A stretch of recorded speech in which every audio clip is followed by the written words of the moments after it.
All right, we are live. Hello, everybody. Thank you for joining us. Welcome to this episode of Top 90 Podcast. My name is Garrett. My name is Rich. And thanks for joining us. We appreciate it. We're just going to talk a little hockey with you guys. And hopefully we're informative and we don't bore you to death. The All-Star break just ended and play is resumed. A couple games in. And did you watch the All-Star break, the All-Star game? No. Did you watch any of the skills? Yes. Okay. Watched all the skills, actually. I actually watched most of the skills and only part of the actual game. Mm-hmm. I didn't realize it started that early, the game. It brings me back to being a kid, and I'm guessing that's a lot of people's take on it. You know, it is for the kids. You know, it's more for the kids. It's more for, just the love of the game, I think. But I like it. Anytime you bring the top players in the world, I guess, in the league and together, it's always a fun exhibition. Even if it is an exhibition, it's always fun. Yeah, for sure. It's just something every sport does, and I guess it's just part of the thing. The one thing I don't know if did you see the Michael Bublé presser? I caught it. I mean that was funny. My friend told me it was a microdose. Yeah, that was wild. Yeah, that was definitely a good soundbite little interview. But no, I mean the All-Star game is what it is. You like to see the guys go out there and they're all hanging out. Everybody's friends with each other, and usually everybody knows everybody from playing in different leagues and on different teams together. So, they just all hang out, and it's just fun to see them, showing their skills, the exhibition of their skills. Right. But it's nothing to really get too hung up in. Let's just talk about the real stuff. Right before the trade deadline action really starts to pick up. The frenzy within like the first, with the last week or so leading up to it, things start to heat up, and then obviously the day of. But last year, pretty much around the same time, the Islanders did something similar. Well, it was Vancouver again. Vancouver's at it twice. I mean, their GM clearly likes to do things. He doesn't like to wait. He doesn't want to wait. Yeah, and good. I mean, look, why wait? If you have a deal lined up that's going to work for both sides, there's no reason to wait. The deadline is just the time that you have to get it done before anything else happens, but you don't have to specifically wait for that day. It just usually that's when the most action happens. But look, Lindholm is a guy who had a lot of upside. When he was playing with Calgary, when he had Gaudreau and Tkachuk, he played with them that season, and he put up monster numbers, over 100 points. Yeah, and all three of those guys put up 100 points that season, and it didn't really lead Calgary to much success. And all those guys are all gone. But how about who's there now? Kuzmenko. Yeah, I mean, look, we all know that Lindholm, kind of like Horvat, was one of the top guys on the market, and there were a lot of teams that were trying to get his services, and the Islanders wound up getting Horvat, and you say what you want, the Islanders got a good deal out of it. Vancouver's clearly didn't miss Horvat at all because they're one of the top teams in the league. Right. And to think they literally lost a player because they traded for Beauvillier and parts that are not involved right now. Yeah. So they waive Beauvillier and he goes to Chicago. Yeah, and he gets hurt in Chicago. So they're just minus Horvat, and they're great. And they didn't miss a beat. And now, not that I guess Lindholm has the same upside as Horvat. He's put up more points than Horvat has ever put up in his career. I think maybe Horvat's a little bit more consistent with his point production. But I mean, they could have just pretty much, in theory, just replaced Horvat with a guy like Lindholm if he, if he can reach his potential.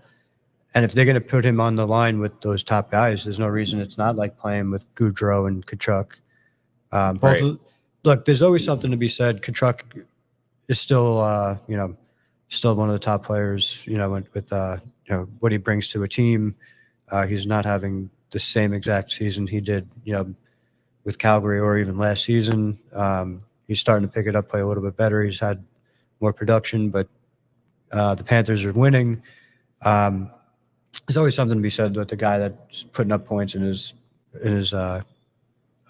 contract year. Yeah, for sure. It's just the nature of it. Any sport we see, a guy's playing for money, and he always has a career year playing for money. Not always, but it usually happens. Like, look at the kid in Reinhardt with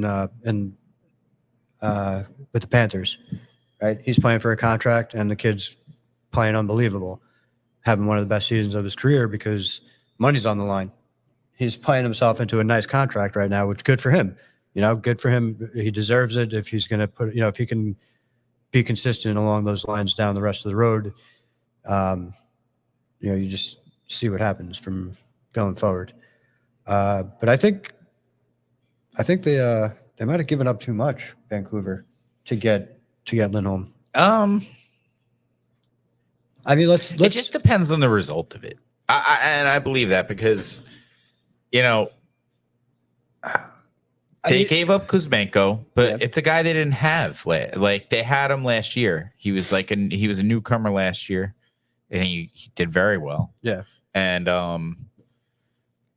they gave up him and a first. But that first, they're going to be a top team at the end of the season. So it's a deep first. It's like it's like a couple top 30 something pick probably. Wasn't it? It was Kuzmenkov. I think it was a prospect, and then two picks, I think. A first round this year, and I think a third round in like 3 years. Something crazy. They're probably all conditional. There's probably a conditional pick in there. Yeah, I don't know details, but I don't know. I guess it definitely, when you can grab one of the best players available, it obviously makes your team better. When you're already one of the best teams in the league, I don't know. I just feel like when you give up either 3 to 4 guys for one guy, and one of the guys is a good player in any way. Not that he's the same as Lindholm, but I don't know. We'll see. Only time will tell. It definitely brings them to be one of the favorites to win the cup right now. Yeah, it was a little hookup for them tonight when in Boston. That was a matchup tonight with two of the best teams in the league. Boston finding a way to get it done again. They shut them down. Yeah, they limited that offense to, I think it was 19 shots or 18 shots. Yeah. And they scored two shorties in the first. 17 shots. Yeah, 2 shorties in the first. I mean, the game was, out of hand pretty much. 37 seconds in, Boston scores a shorty, and then they score another one, and it was whatever. It ended up 4-0, and that's a big win for Boston, showing that they are still the class act in the NHL. And it's just a team that keeps on rolling. They got. Yeah, they're a well-coached team. They got players that are playing very well. They're deep, and they have a very good goalie. Got 2 good goalies, really. Yeah, that's two. I mean, Ullmark. I think he was like one of the top goalies in high danger chances last year. Yeah. So, and that was Sorokin. Also that was Sorokin the year before. Yeah. But I think last year it was Ullmark. Yeah, and now if you see, I think Sorokin he's one of the top, because the Islanders give up a ton of high quality shots against, and he's at the top of the league in those saves again, even though he's not having the best stats wise season, because the Islanders are just their defensive woes are hopefully going to be taken care of by Waugh. Yeah, I mean, we haven't really even talked about that. Yeah. So we haven't been around. So I mean, there's been 2 coaching changes since the last time we were here hanging out with you guys. Patrick Waugh replaces our buddy Lame Lambert, as he became known as on the island. Good old poor Lane. Yeah. Just a lame duck. I don't know. I don't know. It's just crazy to think that he he just didn't learn anything about playing defense. Yeah. Trotz. But it's that being said, so the Islanders, I'm sure this is, hopefully we're talking to people that have been paying attention. We're both Islander fans. Yeah, don't let this fool you. I just like the gear. But the Islanders went from letting up the most shots, the most goals in the league, to letting up the least goals in the league when Trotz came in. And they were very stout defensively under Trotz. Lambert was a guy that was basically Trotz's right-hand man the whole time. And but when Lambert took over, his thing was, we want to open up the D, and we want the D to be active, and this year it's just exposed him. Like the team has been exposed. I guess the D is trumping up too much in the play, or maybe he's just not even preaching any defense. It's kind of like an NBA team, like if you watch NBA teams that don't play any defense. Yeah, it's literally like no one is ever really held accountable. Like he said, we watch pretty much all the games. And what you saw through a lot of Lane Lambert's short tenure was chaos. It was just, there was there was never any consistent level of accountability on the ice. Like, the guys would be going over to the puck for no reason. Yeah. There'd be a guy on the boards, a defenseman. He's got him. He's on the boards. There's nothing he can do from there. You just trust the defenseman to go there. But no, forwards constantly want to jump in there, go after the puck, which then leaves somebody open. Yeah. And usually they're going to create a scoring chance. And generally speaking, this season, it happened a whole bunch of times. And when arguably what a lot of people call the best goalie in the world right now is sporting a goals against average the way he is, and letting in more goals than he's used to.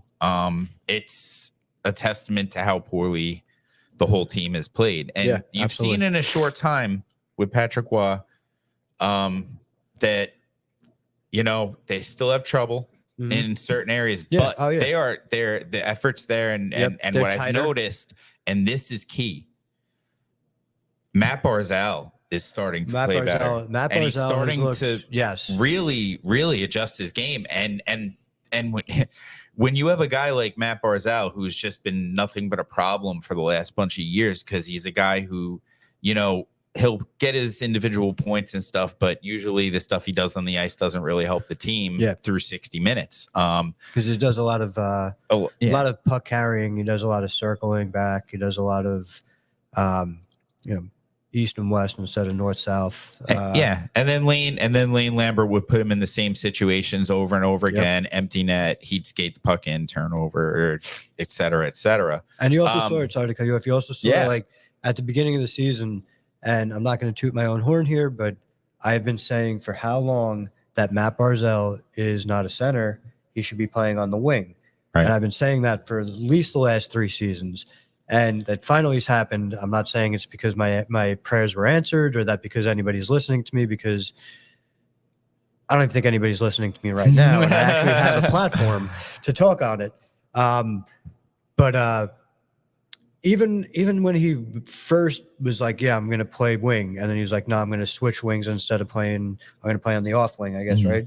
So now he still wasn't staying inside the system of what a winger should do. Correct. And that was what was terrible, because you had Horvat, who is a very, very good, responsible center, now trying to freaking chase Barzal out of his freaking way, out of his space, so that he can do his thing. And he's like, go over there, go be at the point and be open for me to spring you on a freaking pass, which is what I thought was the reason why Barzal needed to be a center in the first place.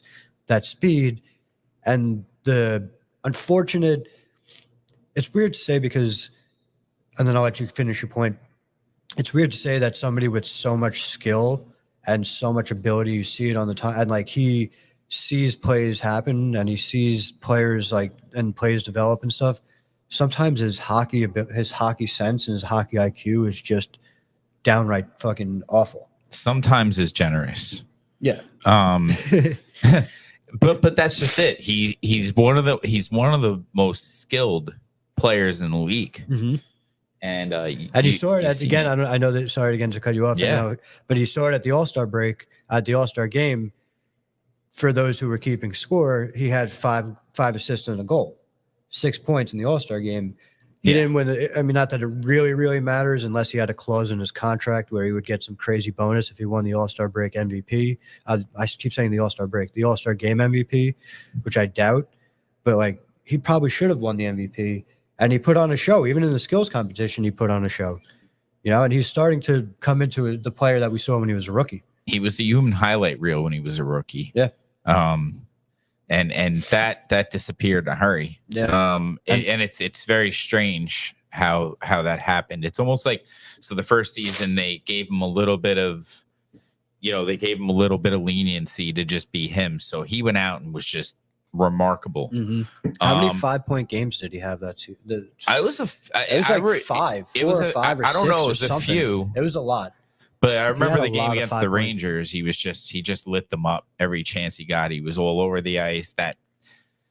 Just skating. But that's the problem. That's why he thought he could do that for his whole career. But he got scouted. So that brings us to the point. Is like, for years he tried to keep doing what he did as a rookie, and he's scouted. They don't give him space. They run him into the boards. They force him into turnovers.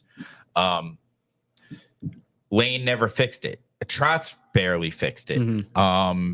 The rest of the team always played solid around him. So his and Bailey's mistakes were kind of like covered up a little better. Yeah.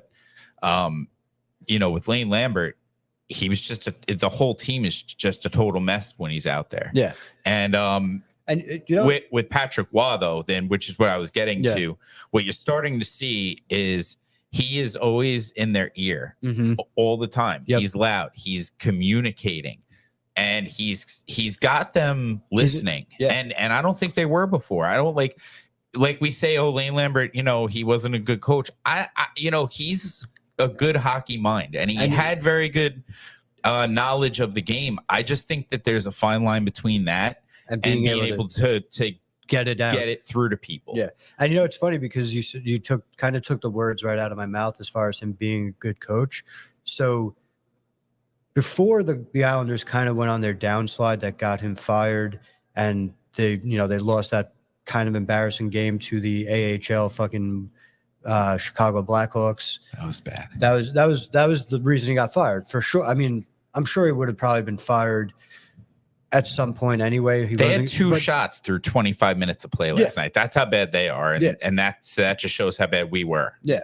So that being said, Lane Lambert in his first season did squeeze the Islanders into a playoff spot, right? With like 90 something points. I get it. First round exit. I get it. Blah, blah, blah. But guess what? The Islanders have a hard time beating the Carolina Hurricane. And I just don't remember when Sorokin's nickname became Lambert. What? You said Lambert got them into the playoffs. Oh yeah. That's just true. You're right. No, sorry. You're right. No, Continue your point. That's why we have the editor here. He definitely keeps track of what's being said. Because you're right. Sorokin definitely got them into the playoffs. 100%. It was Sorokin that got them in the playoffs. Lambert was the coach of the team. For whatever credit, I mean, Sorokin was unbelievable. He was the guy filling the suits. Yeah. So but then, all right, yeah, they lost to. Oh, I thought you were looking. But so they lost to Carolina in 6, which they seem to do anytime they play them in the playoffs, which is whatever. Nobody really had them pegged to win that series, and then leading up to their little spiral. The Islanders had at one point were top 5 in the league in points, and they were cruising. They looked really good. They went on a nice little winning streak, and then the wheels just fell off. And they were, it's weird because they were kind of winning those games like they did last season. Barzal went down, and we're like, shit, the season's over. And then they just galvanized together, and they just played like a team. Horvat fucking played a role, not scoring goals, but he played a role that like he didn't. He would. Other players were scoring goals, but he was playing phenomenal two-way hockey. Right. You know, playing both sides of the puck, excellent. You know, he was playing back checking, forechecking. He was being the captain. He was being the captain. You know, like lead very, very rarely shows. Right. So, I mean, I don't know. It's just now this season again. It's kind of weird because they were doing all that with a defensive core that was their top. Most of their top six was out. You know, they had to bring in a guy from waivers. They had to trade for a guy, and then they called up somebody. So you know, so they had 3 of their top 6 out, and they were still winning. And now those guys are back, and they're like, all right, we should be rolling. And they just go on this little fucking down spiral, and find themselves out of a playoff spot. I remember texting you, I'm like, they're going to be out of the playoff spot by the end of the month. And you texted back, end of the month, by the end of the week. And 2 days later, they were out of the playoffs. I sent them back. I'm like, why'd you have to be right again? Yeah, it was like 4 days later, but still. It was like, oh my God. But then, yeah, I mean, so now, I don't know if you guys saw, I sent you, I don't know if you actually got to see it, the first full practice with Wah, and he's fucking dog whistling at them like a fucking madman. He's like, get it right, get it. And it's like, all right, he's going to bring some structure to these guys. Because like everybody always said that the Islanders are a tight-knit team. You know, the core has been there for a long time, so that, you know, everybody's so close. Maybe under Lambert, they saw him under Trotz. You know, Trotz was the guy in charge. Lambert was like that cool uncle that was just like, all right, you know, guys, let's go. We're going to run practice today. And now the cool uncle is the guy in charge. And they're like, bro, we were doing shots with you last week. Now you're going to tell us what to do? Not that that's exactly the fucking breakdown of it, but like the dynamic almost, you know? Right. Yeah. And now he's like, nah, guys, you need to fucking listen to me. I'm running these drills. And they're like, nah, you were like, you know, like almost like you were the good guy, bad guy last time. You were the good guy. Now it's like you're trying to be the bad guy, and sometimes it doesn't work. So I don't know if that had to play with it. I don't really know. I mean, yeah, it's got to be it's got to be like with anything. It's probably a whole bunch of little things. Yeah, but definitely. You know, it's that they all equal up to be a big thing, and you know, hopefully he gets another shot somewhere. Yeah, I think you know, with I think more, he'll be an assistant somewhere. Real soon. I think an assistant is probably more his role, and there's nothing wrong with that. No, definitely not. I'd kill to be an assistant for sure. I mean, look at how many guys. Let's do a quick jump in sports, but look at how many guys were assistant coaches under Bill Belichick, and then went to do their own thing, and they're like, "Please take me back, Bill, please." You know? Yeah. That one guy. What the hell was his name? He's the young guy. This is why we don't do a football podcast. Yeah, that's why we don't. I don't even know. I don't know. Whatever. But it'll come to me eventually. I don't know. But either way, not Daniel Murphy. That's a baseball guy. Baseball. Daniel something. Oh, McDaniels. Oh, Josh McDaniels. Yeah, that guy. The dude from Miami. Yeah. Did he have a good? But did he go on to have like a good? Yeah, I think was coaching career. I mean, Miami had a good season this year, but I don't know. Yeah. I mean, I don't know. They had a good team though. Yeah, but yeah. So I think the reason why we got talking about part of the reason why we wanted to talk about that was because not secretly, but quietly, Noah Dobson has had a phenomenal fucking season. Yes, he has. That's phenomenal input there, Bob. That's what 12 years of broadcasting school get you. Ground ball. Caught. Yeah. The Indians are offering free. What do they give away? They're giving away season tickets to anybody who was alive the last time the Indians won the pennant. Who gives a shit? Nobody's listening.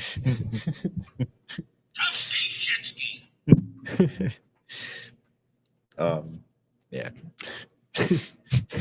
What a great fucking movie. For sure. You know, and I now that just another cross reference, but baseball is almost back, and I fucking love baseball. I love pretty much every sport except for basketball. It kind of fucking drives me crazy, basketball. Yeah, I don't But like it either. I fucking love the start of baseball season. Football season, whatever it is, what it is. But baseball season and hockey season are really my two. And almost every time a new season comes around, I fucking watch Major League. I've seen the movie so many times, but every time the new season, it's like I get at the urge. I don't know. It's like the kid in me wants to watch it, and like the kid in me wants to watch the All-Star game. But I don't know. Whatever. That being said, Noah Dobson, baby. Noah Dobson. So yeah, I mean, he's third in the league in scoring for defensemen. And when you look at the list, I mean, of names that he's up there with, it's like he's above Hedman. Yep. He's above Adam Fox. Yep. There's only two names above him, and it's the guys you'd expect to be there. It's McCarr and Quinn Hughes. Exactly. I mean, and those guys are absolute beasts, But I mean, Noah Dobson. He's right there, though. He's right there. Right there. He's close to them. I think he's like what 5. You sent it to me before. Yeah, he's right there. And the thing about it is he's like, he's more than a point a game player right now, and he had more output tonight, I believe. So he's 8 behind McCarr, and he's 12 behind Quinn Hughes. But I think he got credit for that first goal because Wallstrom didn't touch it. Oh, maybe. I know that he definitely was in. Wallstrom got his goal taken away, so that would have hurt me bad. Imagine that. Oh, imagine that was the only thing. That would have been terrible. Islanders won tonight 6-2. Let's go. I would have liked to see them add a few more, but that's all right. Whatever. Clamp down. I'd rather them play solid defensively and not fucking. No, you're right. That's probably the move. How many times I'm thirsty for goals. I just want to, and it's just like for all the times Tampa's kind of like giving it to us, like. I just really want to just embarrass the shit out of them for once. So, the 6-2 is pretty good. Yeah, so the line was Barzal had 2 points, Horvat had 2 points, Zekas had a point, Dobby had a point, Engvall had a point, Nelson had a point. Oh shit! Oh no, you had him as a goal or a point, Brock? I had him as a point. Oh, you got a point. You got a point before he went. But I needed the. Oh no, I had him as a goal. I'm sorry. He had 6 shots on net, Brock. Good. Fudge. You want to see him shooting the puck because when he gets himself going, he fucking scores a bunches. So we got to get him back. Yeah, for sure. But he's quietly got like 20 something goals, right? Does he? Let's see. I think he's at 20, maybe. He's good. Let's chat. I don't want to chat. I want to see my fucking stitch. But either way, how bad would it be if he did 21 goals, 18 assists? Yeah. So he's on pace for another 35. Say what you want about. Look, it's crazy because all right, we're gonna stay on the Islanders. I guess we'll stay on the Islanders. If you really break down, I always give the team shit, but if you kind of break down their D and some of their players, if they actually can play a solid game, they have a good team. They just really might be one player away. One solid player away to stick on that second line. Who are we talking about? The Islanders. See, I thought you said that, but I didn't think it was possible that you said that. No, well, because all right, let's break down their defensive core, right? All right. So we got Sorokin. That's obviously from the goal out. Yeah, that's where you want to be. Yeah. So you have Pulock and Pelech, which Pulock was, for whatever reason, regressed like crazy from what he was on track to be and what he was showing to be. Some injuries have slowed that down. Fine. Pelech, also one of those guys with a lot of upside, right? Wasn't he an all-star a couple seasons ago? Pelech? Oh, no. Pelech was. Yeah. Right? Yeah, like 2 seasons ago. 2 seasons. All right. So he all-star potential, right? Mayfield's got a lot of upside, right? Who, Mayfield? Yeah. Scott?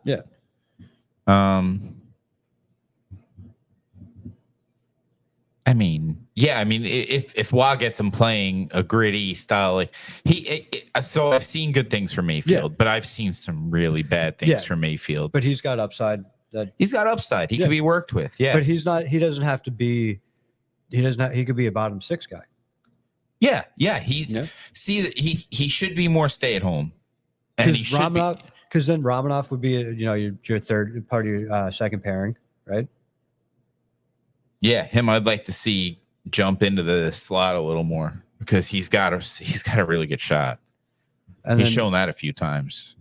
Yeah, and then I mean they have a pretty chance to have, because with Sorokin being if Sorokin is going to be as good as he is, then they can get away with not being the best defensive team, but they can't just be as bad as defensively as they are. That's the problem. It's a speed thing too, though, Garrett. Like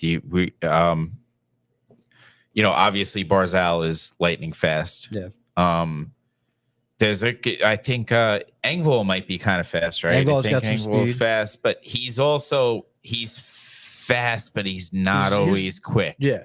And there's a difference because like it's hustle. Mm-hmm. It's hustle and dedication, and you don't always get it from him. Yeah.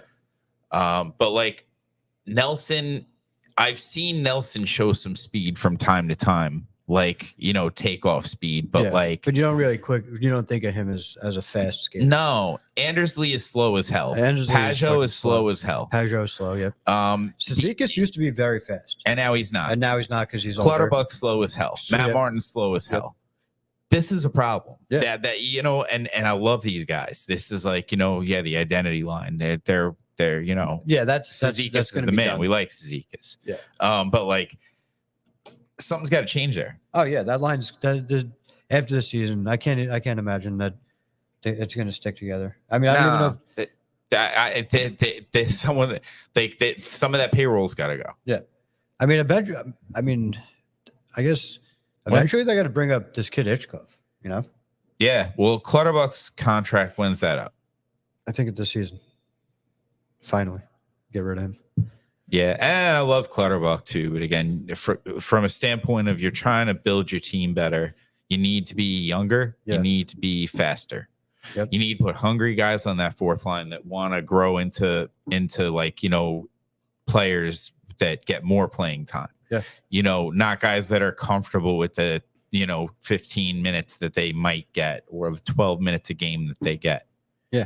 You want guys that are in that spot to try to get more time. You want guys that are trying to better themselves. And I don't know, man. I just maybe with Roy in charge, it'll be an awakening. But it hasn't been long enough, and I'd like to see that all those guys stay healthy for one. Yeah, I mean so Clutterbuck's contract ends at the end of the season. What scares me is if he wants to play and he wants to stay and play with the Islanders, he's going to be an Islander because that's just it seems like that's freaking Lou's MO. He does not, it just seems to be what he does. Which I don't know. They can't keep getting older. Right. I was reading the hockey news the other day, and it was talking about since the lockout season, every season has gotten less and less. And now I think there's like 29 players in the league that are over 35.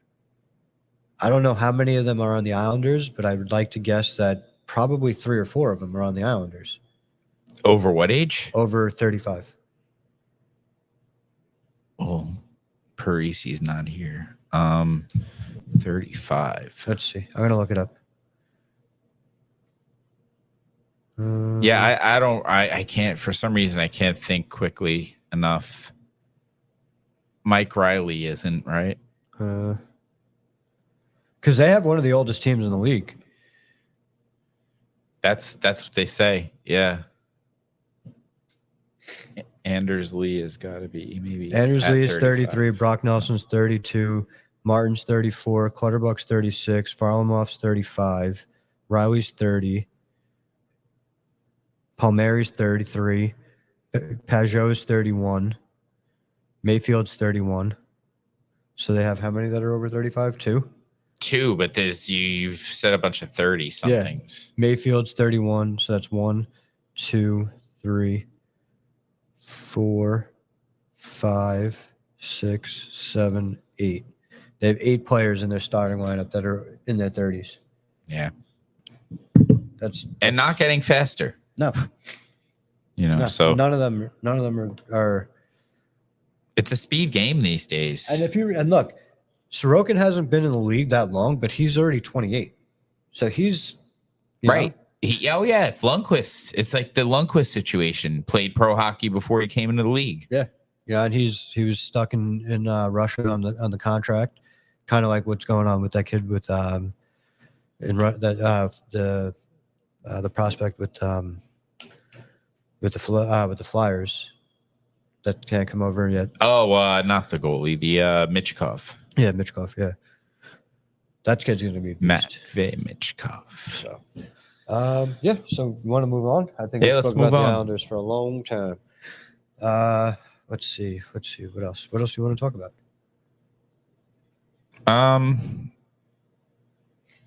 Well, I mean, we could talk about Let's talk about the Flyers. Talk about the Flyers. I want to talk about the Flyers. Okay. I want to talk about the Flyers because the Flyers are a team, and I believe we've talked about them a little bit before. We talked about them after the Drysdale trade. Yeah, but they're a team like tonight. They came out and they dealt a 4-1 convincing victory to over the Winnipeg Jets, who are one of the top teams in the league, and a team that usually doesn't for a while wasn't letting up more than 3 goals. Yeah, it was like 31 straight games, I think, or more. That's a whole lot of games. That's you're looking up that streak. I think Boston was the team that broke that streak. Yeah, they did. And now I think they've let it up a few times. Yeah, but I mean regardless, they started Brossoit tonight. They started Brossoit, so it wasn't Hellebuck.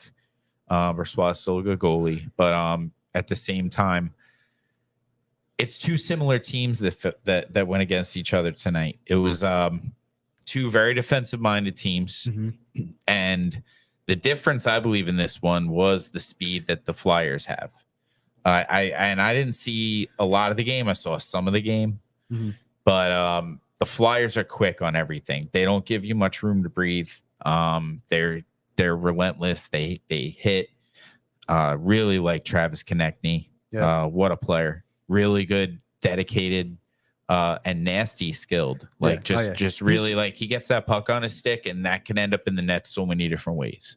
Yep. And they got Couturier in the middle. He's a guy who they drafted high. He's very he's being relied upon heavily as their first line center. Yeah. So Noah Cates. Noah Cates. Love Noah Cates. Yep. I'm a Noah Cates fan. And I know you also love Morgan Scotty Frost. Lawton.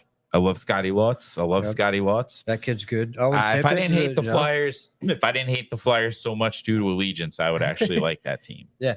Yeah. I mean, they have some, some heart and soul guys, that they Torts. They got Drysdale. Yeah. I mean, that's another big trade. That's a big trade. Look, landed one of the top young defensemen in the game. We will see what Drysdale brings. All right.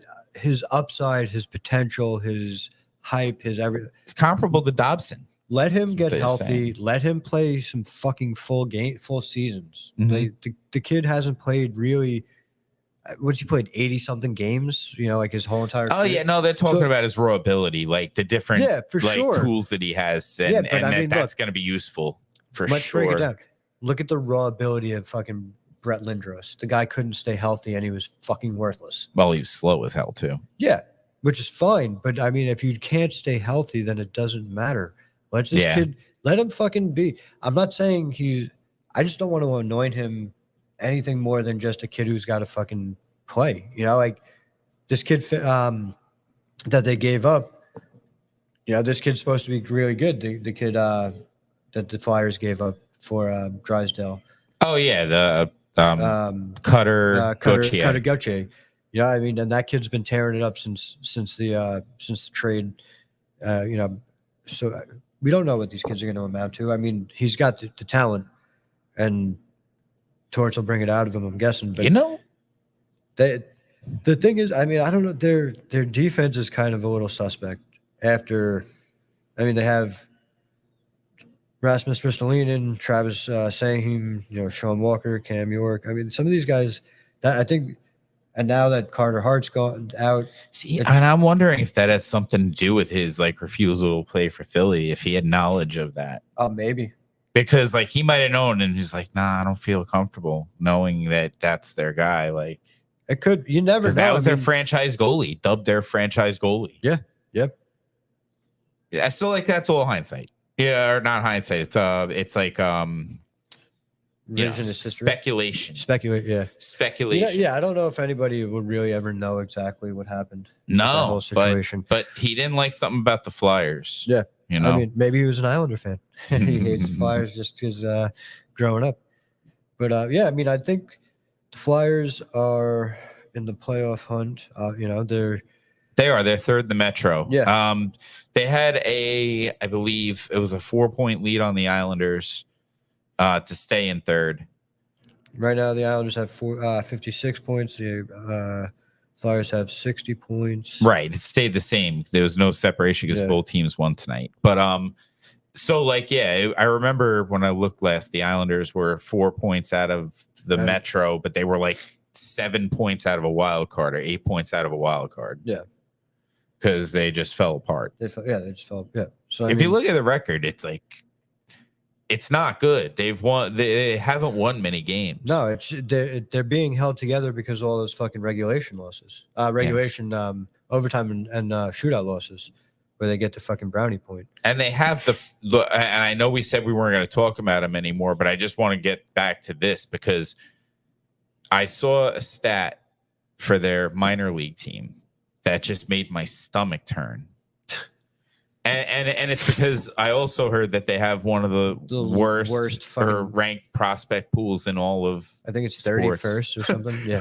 But, they're like 376th. When you look at the Bridgeport Islanders and that they had 4 regulation wins in their first 39 games of the season. They had 10 wins in 39 games, which still is bad. It's a 25% or a little higher than that win percentage, which is awful. Yeah. However, the 4 regulation wins in 39 games just shows that the team cannot. It's the same culture that before Waugh took over. This is what they and this is the way it's been for through Trotz and now Lambert. They teach the same stuff in the system as they teach in in the big club, and it shows there too. Yeah. They couldn't close anything out. They win the anything they won was like a close game that they might get like win in overtime or shootout. Yeah, no, and it just because like you said, they have the prospect pool is so fucking thin. Yeah, there's nobody. There's nobody. There's no help. I have a couple names, but it's not deep. No. Yeah, and even those guys aren't tier A, prospects. Yeah, but Kyle McLean, I got to give it to him. He looked really good the other night. Yeah, and that finish was pretty. That was nice. That was pretty. So anyway, back off the Islanders. Backing off the Islanders. Oh my God, puppy. Yeah.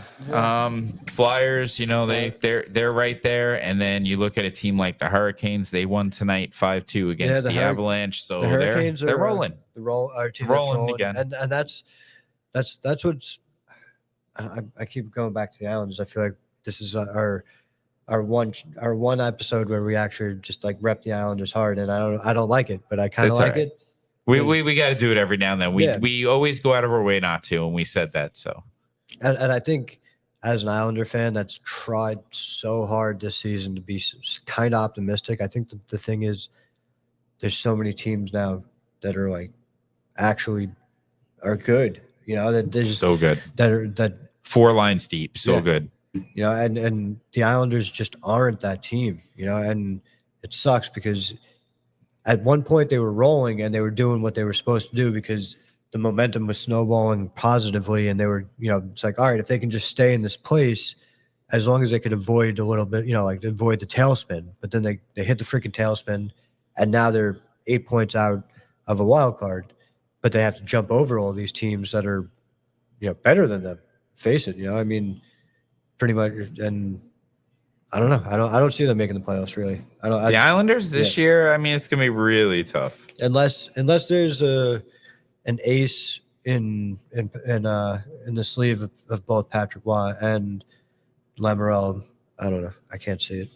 I wish it to be the truth, but I don't think it is. Well, just in comparison, I mean, because I gotta go there. The Devils rolled with a third line tonight of Jack Hughes, Tyler Toffoli, Alexander Holtz, and what you got there is superstar center, sniper winger, and really young, super skilled winger. Yeah. On the third line. Fourth line, Thomas Nosek, Curtis Lazar, Nate Bastian. All hardworking guys, all have skill, all are fast. All right. They went with the second line of Haula, Timo Meyer, and Dawson Mercer. You got speed in the middle. You got big body, skilled guy on the left. You got a really quick guy who can do all things. He makes that line run, Dawson Mercer. Yeah. He's energy. He's a fan favorite for a reason. And then the top line, Andre Palat, Nico Hischier, Jesper Bratt. Yep. Okay, that's a hockey lineup. That's a 4-line team. They're good on defense too. I'm not going to go into it. I don't know who Santeri Hadaka is, but that's neither here nor there. When you look at like the Carolina Hurricanes third line, Jordan Staal, Jesper Fast, Jordan Martinook. Yeah. That's Martinook he's a good, two-way player. He banged a nice goal last game, I think. He scored big goal. Jesper Fast played big minutes for the Rangers. Right. And then you look at they have Kotkaniemi, Necas, Bunting on the second line, and then Teravainen, Aho, Jarvis. Yeah. All young, all skilled, all fast. So this is why the Islanders can't hang with some of these bigger teams, especially in like a playoff series, because they miss the element of being deep, of being and speed. Yeah. I mean, even like the Avalanche, their third line: Ryan Johansson, Miles Wood, Zach Parise. Pretty good. Yeah. Yeah. The Flames had a good one too tonight of Backlund, Mangiapane, and Coleman. So I mean, And who the Islanders roll out in the third line? Pajot. Pierre well, they won Engvall. 6-2 tonight, so I don't know if any of those guys did anything. Let's see what their third line looked like tonight. Had an assist. See, I like the third line tonight, but their lines are never the same. Yeah. Like the first line stays pretty much the same, but like Pajot, Holmstrom, Wallstrom, that's a good line. I like that. You got the Pajot is a good, smart, hardworking two-way center who has a scoring touch. You don't see it much. He's not that quick anymore, but you got the two youngsters on his wing, and Wallstrom. He had a nice almost goal tonight. He was out there, made some things happen. So it's for that. It's just and then like we said, the fourth line is just the same, and it's just the slowest fourth line in hockey. Florida, Lundell, Cousins, Lusterine. And that's, I mean, if you're not a hockey guy, those names don't really hit you. You know what I mean? But they're good players. Yeah. Good young players. I could go on and on, but the list goes on. Oh, what did we say with the Flyers? The Flyers tonight, it was Paling, Forster, and Cates. But Paling and Forster both scored goals. Yeah. And Cates had an assist. Yeah. There it is. There it is. There it is. There it is, guys. Third lines in hockey. I might have to ended soon. Yeah, I think we are. I think we're gonna have to do that because see, we started. We gave you guys a lesson on how the Islanders are like.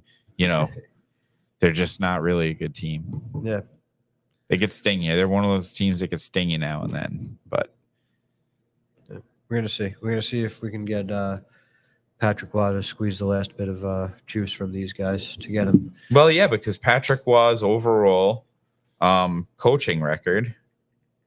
I mean, if you take into consideration his record with the in the Canadian Hockey League or wherever the heck he was coaching, those guys won a Memorial Cup. He's got his head 2 stints as head coach of the Ramparts. He won the Memorial Cup in his first season. I mean, he over 13 seasons with the Ramparts, he's 524, 255, and 66. Yeah. That's pretty freaking convincing. And then when you consider what was it, his first or his second year as coach in the NHL, he won the Jack Adams. Yeah. And led his team to like a 50-something win season. No, he knows how to. He can get the guys to follow him. And honestly, if you would have told me that Patrick Waugh was going to be coaching the Islanders, I would have told you, fuck crazy. So we forget in Lou's delusion, he knows some people. Yeah, that is true. He has been around. He knows people, but I just don't. I can't. And people respect him. I don't know.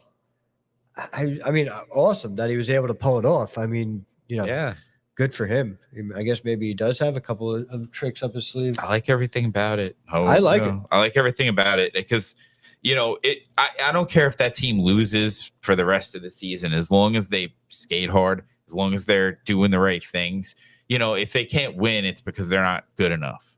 Yeah. I don't want them to not win because they're playing stupid. And, I mean, look, you got to figure if Patrick Waugh wanted to get back into the NHL, I think at this point, whatever, crap that was following him from however things went when he was with the Avalanche and, that whole thing, he did a good job with the Avalanche, and then things went south, whatever. And then he went and did his thing with the Ramparts.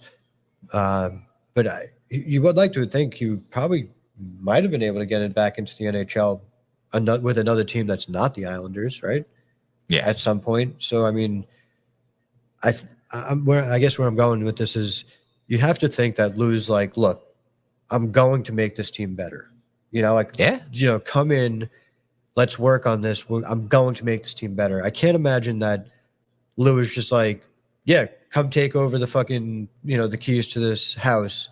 And, we're not going to fix the bathroom. We're not going to fix the sink. We're not going to fix, we're just live in it, and I don't know. I can't so I'd have to think that Lou is doing everything he can. I will tell you that he is. And I don't know if I've mentioned this on the show, but I'm lucky enough to have the privilege of sitting. I have a good connection. I sit 2 suites over from Lou when I go to the games. Okay. Because of this, ever since I've done this, like literally I could throw a beer to him underhand. I could, if I wanted to. It is so hard to sit and watch a game without constantly looking over to see how he's reacting. And the man is just, he's always paying attention. Eyes never leave the rink, no matter what happens. If we get screwed, if something goes our way, if it's something really good, if it's something really bad, his face does not change, but he's still watching, chewing his gum, watching, sometimes not chewing gum. He's watching. And I believe in all that watching, just watching the team just run amok and not have any kind of substance. He knew what he was getting. He wasn't just like, oh, I'm going to get a good guy. He's like, no, I'm getting a guy that's going to put these guys in line. Oh, for sure. He knew that he's getting a drill sergeant. Yeah, absolutely. Yeah. And that, it seems like that's how it kind of goes. Sorry, I'm sitting weird. My fucking no. And it's the best thing he could have done. And that's how you know he's trying and he's paying attention. Yeah. No, 100%. I agree. Yeah. So, all right. Well, I guess at that. Good note to end on. Yeah. So this was an Islander show, people. Yeah. Thanks for joining the Islander broadcast of Top 90. We appreciate you guys. Yeah. So, yeah, once again, on a real note, we're going to end the show here. Thank you very much for anybody who's listening. And if you do check us out in the future, we really appreciate it. Hopefully, we're going to have some guests and some cool content to bring to you. You can catch us here again, hopefully next Thursday around the same time, 9:15, 9:30. We have an Instagram that is probably the least active thing in the world, except for maybe my Instagram, because I don't really put anything on there either. So social media is kind of, we're trying to get it going. That's where I'm going with it. We're trying to get it up and going, but right now Help it's us not. make a change. Yeah. So you can like us on Instagram. You can follow us on Instagram. You can like us here. You can comment here if you had any fun or if you thought we were just a bunch of rambling idiots like I am now. And thank you very much for joining us. Rich, you have anything to say? Why you fucking shit me? I have nothing to say. Lewis has spoken. Lewis has said it all. All right. Well, thank you, everybody. Make sure whatever you guys do going forward, make sure you aim top 90.